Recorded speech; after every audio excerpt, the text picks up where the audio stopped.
My golden child sister secretly got into my bank account to expose me as a failure, but instead she saw $4 million. So now I'm ignoring her and my parents, who are demanding I help them pay off their debts.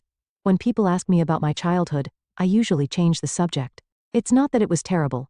I had food on the table and a roof over my head, but let's just say it wasn't exactly the Brady Bunch. My name's Ruby, and at 32 I'm finally ready to tell my story. Not because I want sympathy, but because maybe someone out there needs to hear it. I was 8 when my life changed completely. That's when my sister Sarah was born, 2 months premature. I still remember my dad rushing to the hospital in the middle of the night, and my Aunt Jessica coming to watch me. Everyone was so worried about the baby, and honestly, so was I. I didn't know much about premature babies then, but I could tell from the adults' faces that something was wrong. Sarah survived, but she was incredibly fragile. Our house turned into something between a hospital and a fortress against germs. Mom was constantly cleaning, and the smell of disinfectant became as familiar as the scent of dinner cooking. Every surface gleamed, and God forbid if I so much as sniffled. "Ruby, was that a cough?" Mom would ask, her eyes narrowing with concern, not for me but for Sarah. "We can't take any chances.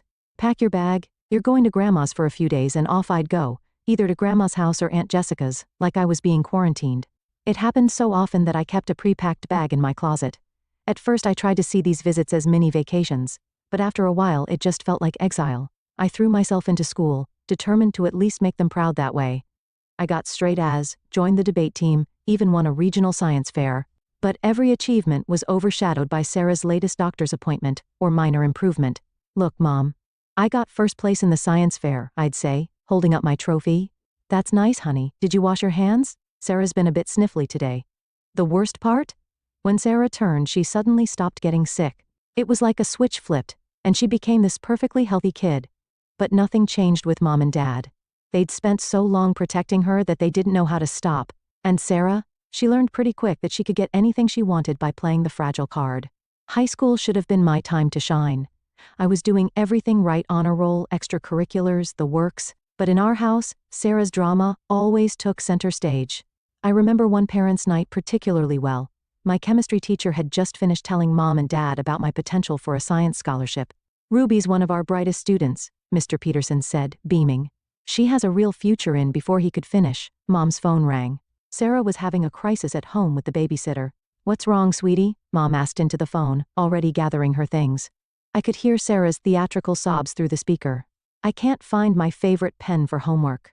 The one Ruby gave me is stupid." Just like that, parents' night was over. They rushed home to console Sarah over a pen. A pen. I stood there watching them hurry away, Mr. Peterson awkwardly patting my shoulder. After that, I noticed they stopped coming to my events altogether. It was easier that way, they said. No risk of Sarah's tantrums interrupting things. When I won the state debate championship, they didn't even put the trophy on the mantle. "Sarah gets anxious when she sees other people's achievements," Mom explained, tucking my trophy into a drawer. College acceptance day should have been huge. I got a full ride to state, academic scholarship, merit grants, the whole package. I was over the moon until I got home. Whatever. Sarah rolled her eyes at dinner. "Now you can finally move out and I can turn your room into my gaming paradise. I'm thinking 3 monitors, maybe a streaming setup." I started counting down the days until freshman orientation. 4 years of college flew by, with me spending every possible moment in the dorms or library. Home became a place I visited occasionally, usually for mandatory family dinners, where Sarah held court with tales of her latest middle school drama. At 23, armed with my degree, I landed a job as a manager at Thompson & Company. The salary wasn't great, enough to rent a tiny apartment and buy grocery store sushi, but not much else. I should have been discouraged, but honestly, just having my own space felt like winning the lottery. Then one day, scrolling through social media on my lunch break, I saw an ad for an investment course, "Learn to Make Your Money Work for You." Usually I'd scroll past that kind of thing, but something made me stop. The course wasn't cheap, but it was within reach if I ate ramen for a month. That course changed everything. The instructor, Dave, had this way of making complex investment strategies seem obvious. I started small, putting a few $100 into promising tech stocks.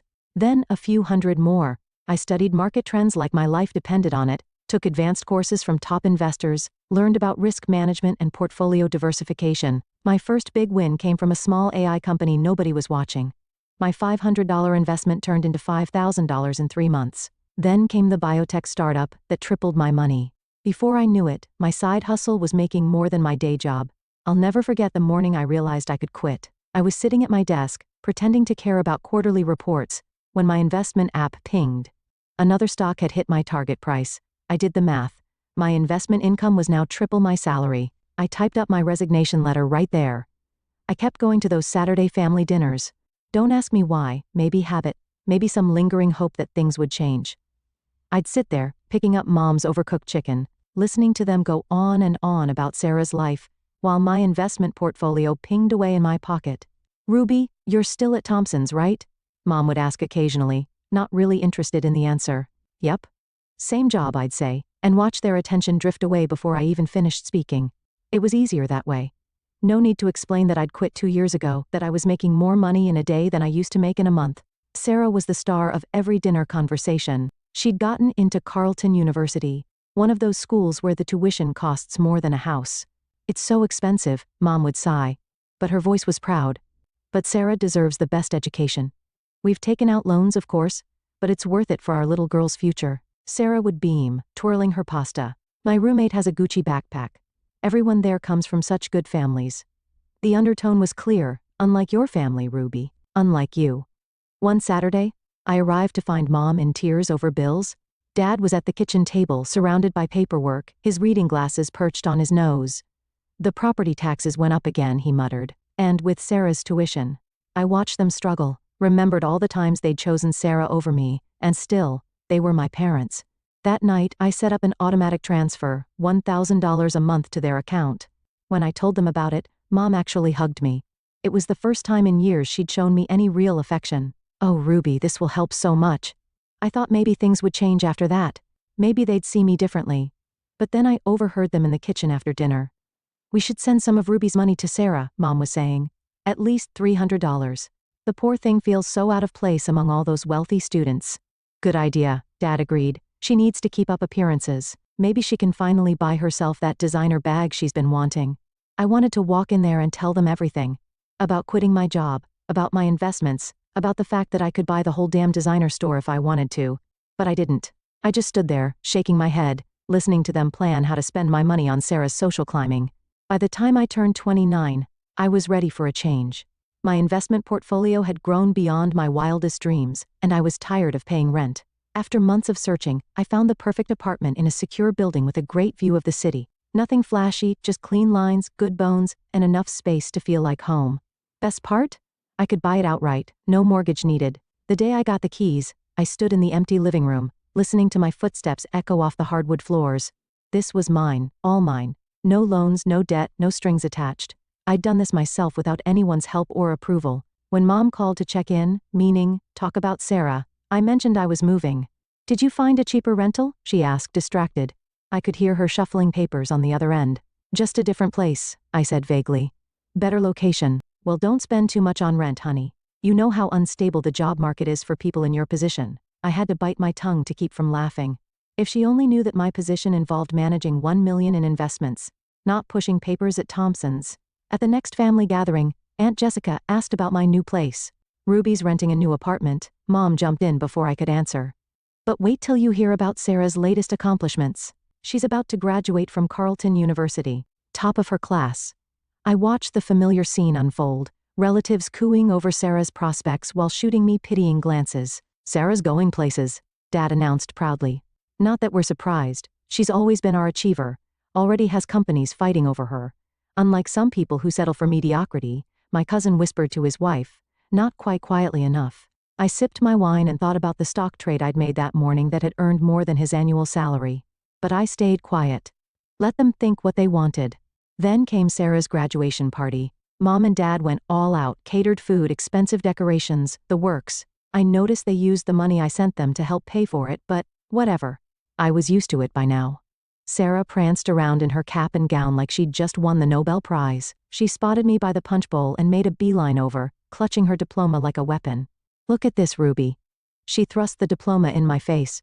"Carleton University, not some state school like you went to. And I already have interviews lined up with top companies. I'm not going to end up pushing papers like you." I took another sip of punch. "Congratulations, Sarah. That's all you have to say? Aren't you jealous? I mean, I'm going to be so successful and you're just, well, you..." She stood there, practically vibrating with the need for me to acknowledge her superiority. I could have told her about my portfolio, about my fully paid apartment, about how I made more money before my morning coffee than she'd make in her 1 year of work. But what would be the point? Instead, I just shrugged and walked away, leaving her standing there with her diploma held high like a shield against her own insecurities. 3 months after graduation, Sarah was still unemployed.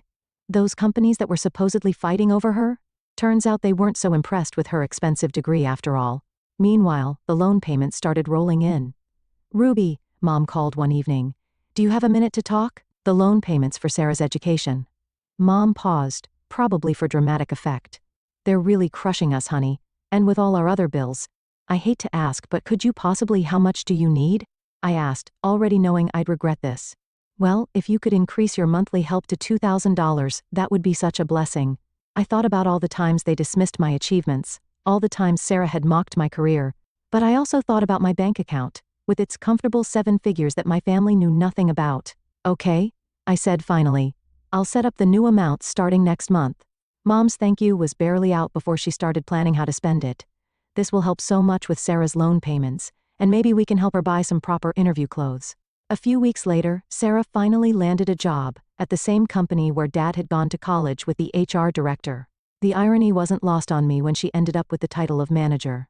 I stopped by their house one weekend and found Sarah sprawled on the couch, scrolling through apartment listings on her phone. "God, everything's so expensive," she whined. "I can't believe I have to live here with Mom and Dad. This is so embarrassing."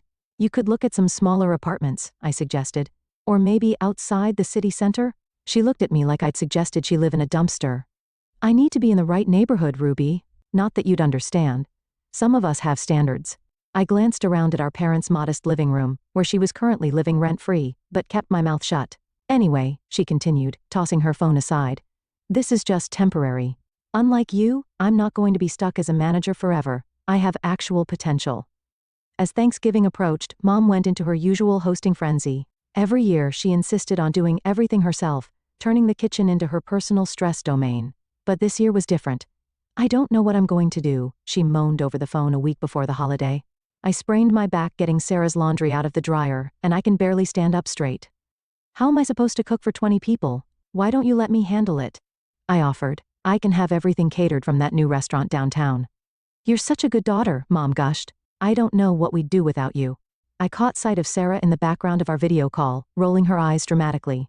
Mom's praise of me, however slight, was clearly ruining her day. Thanksgiving Day started like any other family gathering. The catered food arrived perfectly on time, and I helped Mom arrange everything while trying to ignore Sarah's running commentary about how store-bought stuffing could never compare to homemade.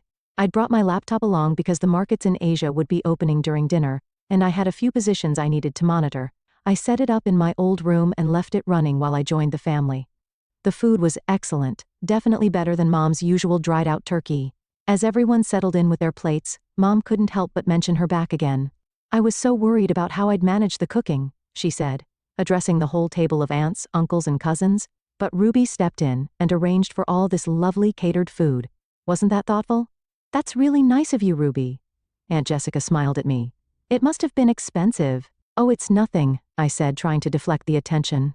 "I'm just glad everyone's enjoying it. She's doing well enough at that management job to help us out quite a bit," Mom added proudly.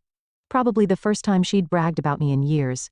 I noticed Sarah's face darken. She pushed her chair back abruptly and left the room. I thought she was just having one of her usual tantrums, but something felt different this time. She returned moments later, clutching my laptop with a triumphant smirk that made my blood run cold. "Let's see just how well Ruby's really doing," she announced to the whole table. "Since she's so generous, I bet she won't mind if I show everyone her bank account. Time to prove what a loser she really is." I jumped up from my chair. "Sarah, don't." But it was too late. She had already turned the laptop around, my banking app still open from my earlier check. The room went dead silent. Sarah's face drained of color. She looked like she'd seen a ghost. Her hands started shaking so badly I thought she might drop my laptop. "Sarah?" Mom asked, concerned. "What's wrong? What does it say?" Sarah's voice came out as barely a whisper. $4,400,000. The silence that followed was deafening. I could hear the tick of Mom's ancient kitchen clock, the of the refrigerator, the sound of my cousin's fork clattering onto his plate. "There must be some mistake," Aunt Jessica said, peering at the screen. "Ruby's a manager at Thompson's." "I haven't worked at Thompson's for years," I said quietly, finally letting the truth out. I quit to focus on investing full-time. I studied the markets, took courses, learned everything I could, and I got good at it. Really good. You mean you're rich? Sarah's voice cracked on the last word. I took a deep breath and looked around the table at my family's shocked faces. I've been investing for years now. Started small, learned as I went. Yes, I have, in that account. And no, I wasn't hiding it. You all just never asked. The silence lasted exactly seconds before Mom's scream shattered it like glass. $4 million? She shot up from her chair, her face turning an alarming shade of red. You have $4 million, and you've been letting us struggle all this time? I stared at her in disbelief. Struggle? I send you, every month. You're a millionaire. She was practically hysterical now, her voice reaching pitches I didn't know were possible. Your sister has student loans. We have bills. How could you be so selfish, so greedy? Dad joined in, his face twisted with anger. We raised you better than this, Ruby. To think you've been hoarding money while your own family suffers. I felt something snap inside me. Years of being the second choice, the afterthought, the reliable but unimportant daughter. It all came rushing out. Hoarding money? Are you serious? I laughed, but there was no humor in it. Where were Mom and Dad's savings for your college, Sarah? Oh wait, they didn't save anything because they spent it all on your endless demands. But funny thing, they didn't pay for my college either. Remember that? I got a full scholarship while you went to your fancy private university on loans. That's different, Mom snapped. Sarah wanted. Sarah, I was standing now too. It's always been about Sarah. Well, guess what? My money is mine. I earned it, every penny. $2,000 is nothing to you? Mom shouted back. You should be sending us at least $10,000 a month. We're your parents.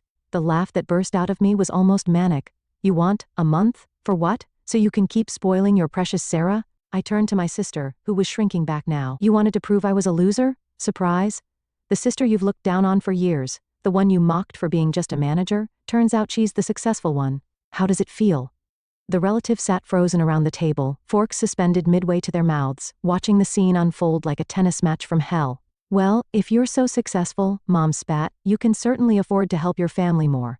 It's your duty. My duty?